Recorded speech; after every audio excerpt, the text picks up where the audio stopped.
Jeff and Jeremy in the Morning podcast brought to you commercial free by another podcast. You've subscribed to ours, now subscribe to theirs. It's the Slow County Real Estate Podcast with Hal Swayze. When you're done with this, go listen to something that will actually enrich your life. California DRE 011111911.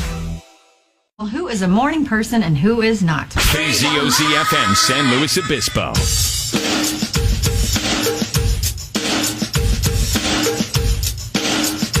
Free your mind today, Jeremy? I free my mind every day. It's a Free Your Mind Friday! Hot Right at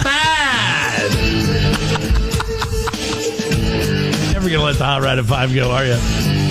Jeremy used to do a show on a top 40 station, kind of like Coast is. It was way more hip than Coast.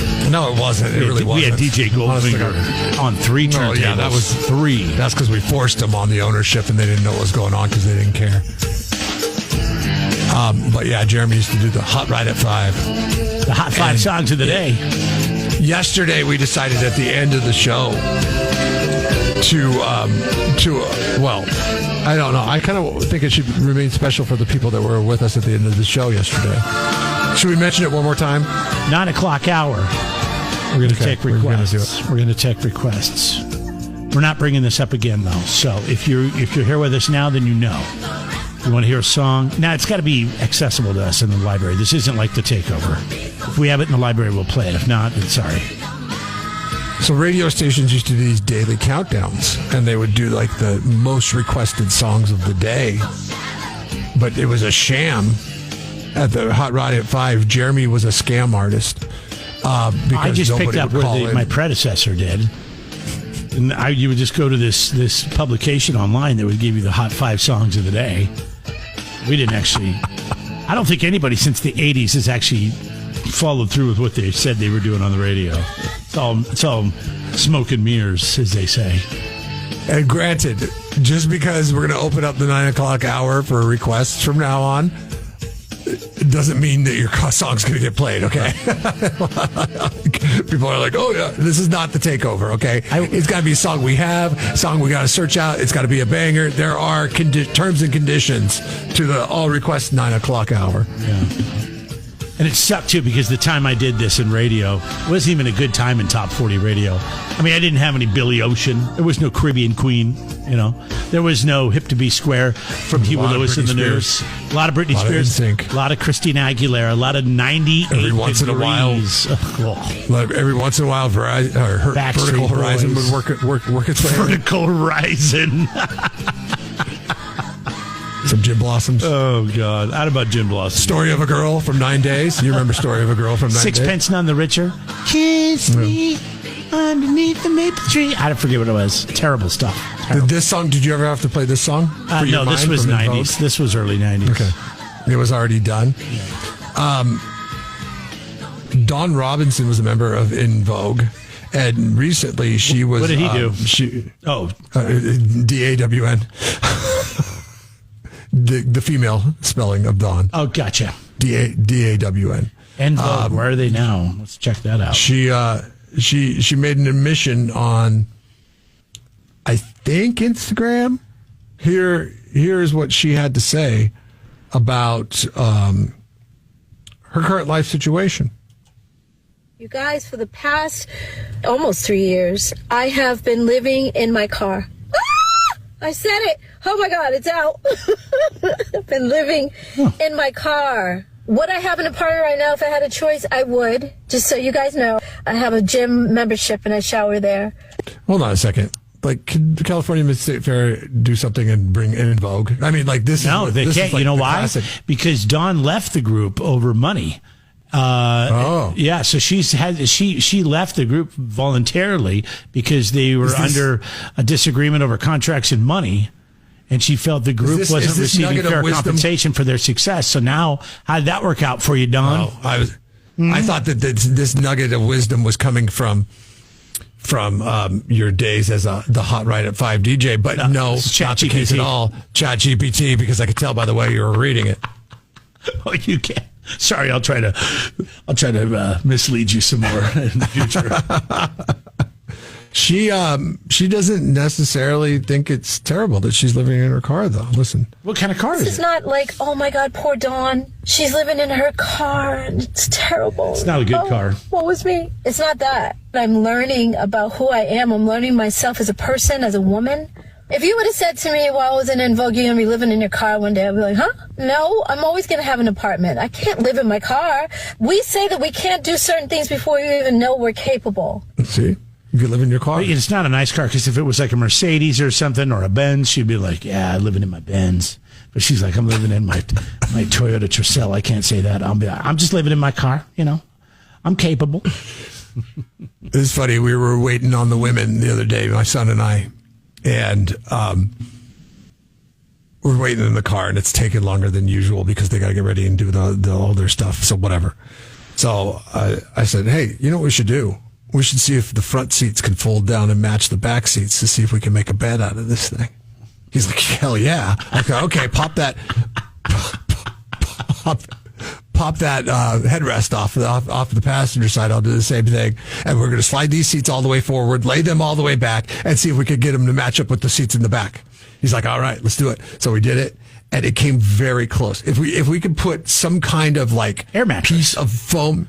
Yeah, no, not even an air mattress. It's like the gap is about the size of your ass, okay? Or a little bit less than the size of your ass.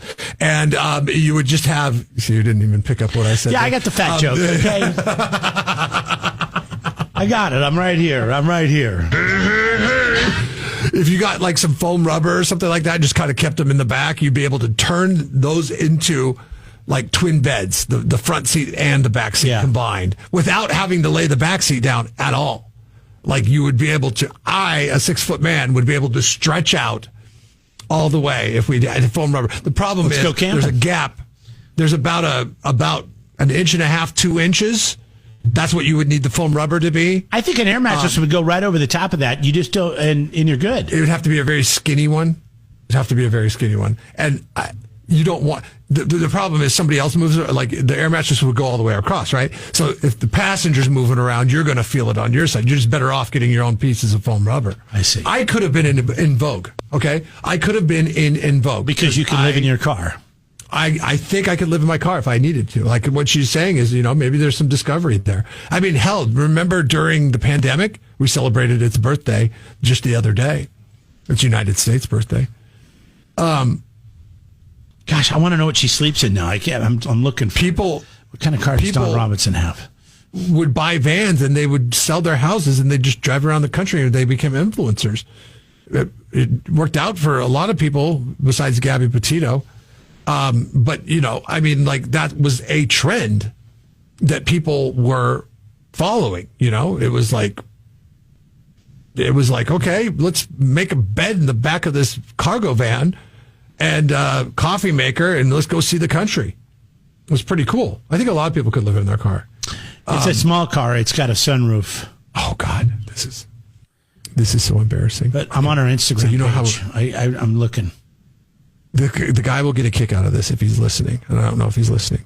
But there's a guy who actually outfitted a pretty nice live-in van, but it's the same model as our live-in van, the one you drive when you come to the fair. That white one? Yeah. And we were out doing the 20 ribeyes for $40 thing. And Mandy says to me, she's like, hey, do me a favor, will you go grab something out of the van? I was like, oh, yeah, sure, absolutely. And I walked over, and I didn't look to see the van that I was opening up. And I just opened the back because we never locked the car, especially when we were loading stuff in and out. There was a van parked 2 spaces over from our van. And I open it up, and there's a dude sitting in there. It looks like he's getting ready to like roll up a joint or something like that. And I'm like, oh, I'm like, whoa, sorry about that. And I just shut the door real quick. I said, sorry about that. I was like, we have a van just like this. My bad. And I shut the door on him. About 5 minutes later, that van started up and moved to another part of the parking lot. Researchers at Warsaw's National Institute of Cardiology, that's in Poland, so this is a Polish study. Not to say that, it would be flawed in any way or anything like that. I'm just stating the facts. They found that men that have been married or are married, I should say are married, not have been married. That could change if you have been married and you're now single. But 62% of men that are married, obese. Because they're happy. Because they're happy. The big, happy guys get fat and happy? Fat and happy, as they say, right? What percentage of women do you think are obese once they're married? I'm sure it's less. They have more pride in their bodies. They take more pride in how they look. 39%. What was the guys again? 62. Yeah. So it's a big difference. It's half there. Almost. Obese. We've always, poo-pooed the BMI calculator because you gotta have a BMI of 25 to 30 in order to be considered obese, and then anything over 30 is like really obese, and then morbidly obese, and on up the scale from there. That's interesting. I'm way more busier as a married person, as a married man, than I have ever been in my life, which oftentimes makes it so I don't have time to eat, or I will skip meals because I'm like, okay, I got to get to this project. I got to get to that project. I got to take the kids here. I got to make sure we're going to a recital here or a sporting event here. I don't get it. I don't get why men, once they're married, have a propensity to be obese. Is it because is it like giving up on your body at that point? I mean, is that what we've done? Where it's like, we're fine. We don't, because obviously, inherently, we have to attract the opposite sex. And sure. by being obese, you're not going to attract the opposite sex. How tall are you? 6 foot? Yes. Yeah. I gotta go lower. I'm getting depressed. I was typing in how much a person that's 5'8" should weigh. I got some work to do. 5'8.5". You got to put 5'8.5" in there. What are you, 6 foot? So you should be under 196 pounds. 196 pounds is the top. Weighed myself, weirdly enough. I weighed myself this morning. I don't know why. Yeah, you're pushing obesity. Because my pants were fitting loosely, and I'm like, wait, did I lose a bunch of weight? I weighed myself this morning. I was at 191, so I beat obesity by 3 pounds. Oh, you're doing good. You're doing good. You're on the bubble, but you're doing well. You're doing well. Which I always feel like I get on my scale, it tells me 191 pounds, then I go to the doctor. That's why I don't trust doctors. And it says like I'm 198 pounds. I'm like, 7 pounds difference between the scales? Seriously? Yeah, I'm 2 pounds lighter at the doctor's office than I am at home, but now I know that, so it really pisses me off because I'm like, I've questioned the nurse before. I'm like, hey, I just weighed myself this morning at home. It was 191. And she just laughs and she goes, "Yeah, a lot of people say that our scale is more really? than what their I think I can are. top you. Not that I'm trying to, but this is how desperate my life has become to sell the doctor. Is we got one of those blood pressure monitors. I take it at home before I go. Take a screenshot of it or a picture of it with my phone, and when I get there, and they're like, "Ooh, your blood pressure's a little elevated today." I'm like, "Yeah, because you people stress me out. Look at this. I took this 15 minutes ago. 15, and it was normal." And they're like, "Oh, okay. Well, maybe we'll take it again before you leave." Does that aggression help in the blood pressure rate? Right. The argument that you have to. You have guys are driving my blood pressure up. Why do we do this? Leave me alone. You're killing me.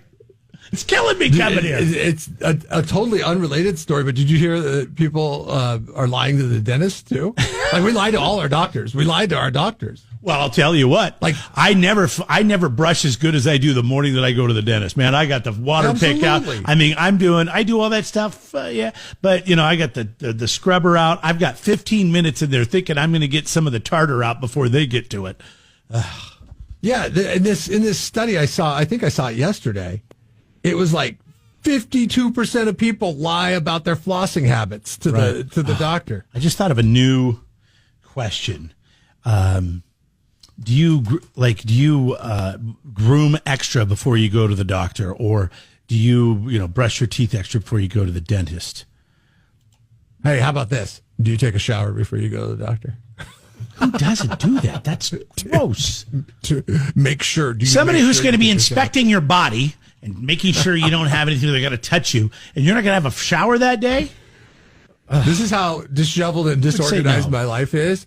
Sometimes I would have to say you no. forget that you have a doctor's yeah. appointment, and then I'll be like, I'll get ready for the day. I'll do all that stuff. I'll be running late, and then I'll be like, all right, get settled in, check my calendar, and be like, oh crap, I got a doctor's appointment today. And I didn't wash between. I went to the dentist last week, get my cleaning done, and there's no magazines. I used to go to the dentist, and there would be a table just overflowing with magazines. Kids' magazines, or it'd be Popular Mechanics, or it'd be, Sports Illustrated. I mean, there would just be magazines. And you don't see that anymore. I started thinking, what else? What else? You don't need them anywhere. You don't need magazines. Magazines. What else is gone that we grew up with? I mean, listen. No magazines when you go to the doctor? Right. I mean, what am I supposed to do? I guess I look at my phone. Why would you spend the money on the subscriptions when people just look at their phone all the time? Right. And they read what they want to read, not what they're forced to read. Let's make a list. How many times have you gone to the dentist and you're like, I mean, I used to think this when I was younger, before I had my phone and I could access whatever I want. I'd look at the magazine collection. Yeah. I'd be like, man, I got to get a new dentist. These magazines, none of them appeal to me. Can't say I ever thought that. None of them, really? I mean, sometimes, yeah. I like, yeah, I would go to a dentist and I'd be like, what the heck? I always find one about fishing or hunting. There was always some sort of outdoor magazine, and that would usually be good enough. But I feel like spend a lot of money on those subscriptions. Yeah, tons of money. In order to appeal to everyone, you would have to have an array of Good Housekeeping, 10, 12 different magazines. That's a lot of overhead. And Fisherman magazine, that was my favorite. You're much better off just paying for the Wi-Fi for them to use. It was funny because when my wife worked at a local dental office in town, she every year would bring home the Sports Illustrated swimsuit issue because they had Sports Illustrated, so they got it, but they would never put that out. Yeah, you can't put that one out. Yeah. And she would go to her boss, who is also a friend of ours, and say, hey, do you want this? And he's like, nope, give it to Jeremy. I'll give him and Jeff something to talk about. We can't even have that in the office at the radio station anymore since the Me Too movement. You can't have women. How long has it been since we've cared about the Sports Illustrated? Like once they started putting dudes in the Sports Illustrated swimsuit issue? No, thank you. I don't even know that happened. I guess I got out before. Thank God. I sold all my stock. That was the end. That was the end of Sports Illustrated. Equal rights for men. When they're like. That wanted to be in the women's Sports Illustrated. That's no, it wasn't that. It was men pretending to be women. Oh, yeah, that too. Yep. I don't want to be fooled. I won't be fooled again. Can't they have their own issue? What would be wrong with that? Am I right, Roger Daltrey?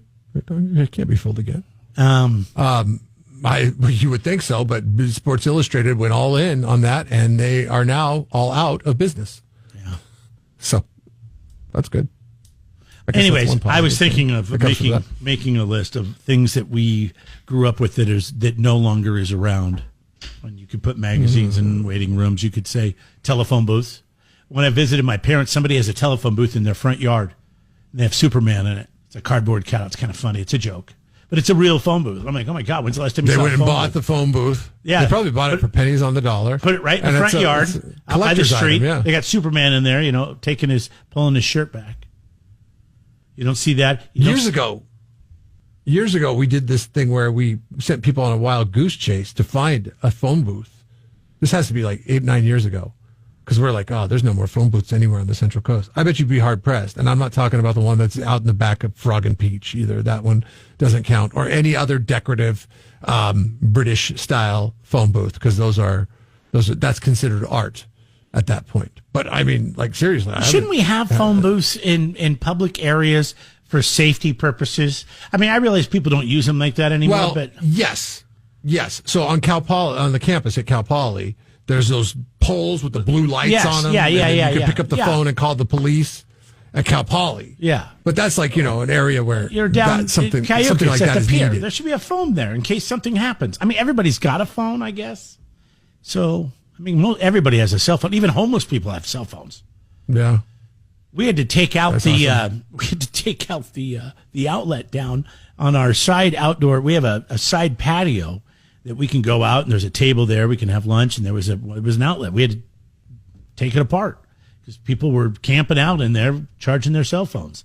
Didn't have homes to go to. Did I ever tell you the story about Tax Guy Billy? I don't know if he wants me telling the story. You already told the story about how they're stealing his water? Yeah, like RV guy was hooking up to his water at night, and his water bill was through the roof. And then he had to go to work. It was tax season, and he had to go to work early. And he showed up, and there's a guy hooked up to his water. He's like, "What the hell?" He's like, "My water bill's been crazy."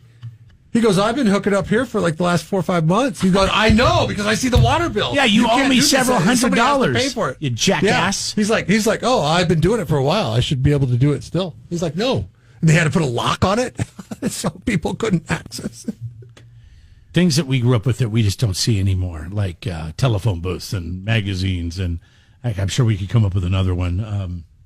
I have one. Manual window roll down in a car. Oh, yes. That's a good one. I asked my kids, how would you mimic, if you couldn't talk to somebody, how would you mimic rolling down the window in the car? And I got a mixed bag.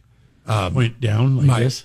Yeah, yeah. That's what it was for my son. I've seen people do it. Because point down. And my daughter, I think maybe saw it in a show because she watches a lot of older TV where they do this. So she picked it up through watching like TV that, you would, and I'm moving my hand with a manual crank is what I'm doing. Obviously you can't see me. So like she got it right by my generation standards. Great My idea. son, like if I were to talk to my son's friends and I do this, they'd look at me sideways and be like, "What are you trying to do?" You know what you should do to entertain your kids? I'm sure they're entertained on their own. But there should be a fun interaction on your way home when you pick them up from school or take them to school in the morning. You do Candy Cab. You know the show Cash Cab, where he would ask them questions and give them money. But they play each other. Of course, this will just turn into a huge fight. But they would play each other for a Tootsie Pop or something like that. I don't know. All right. I got 3 Tootsie Pops today, guys. All right, here we go. First question. Ring in with your name when you know what it is. We kind of do that when the 6th grader gets quizzed for her math tests, and the 2nd grader is really good at math. Oh, that's gotta piss him off. And boy, you gotta talk about it's full on UFC in the back seat when he steps in and answers. 93.3 KZOZ rocks. Jeff and Jeremy in the morning. Sports Now, brought to you by Eagle Energy, the name you can trust to help maintain your business fleet's fuel, lubes, and filters. Call 800-549-FUEL. Eagle Energy, redefining quality and service on the Central Coast. Jeff and Jeremy in the morning on 93.3 KZOZ.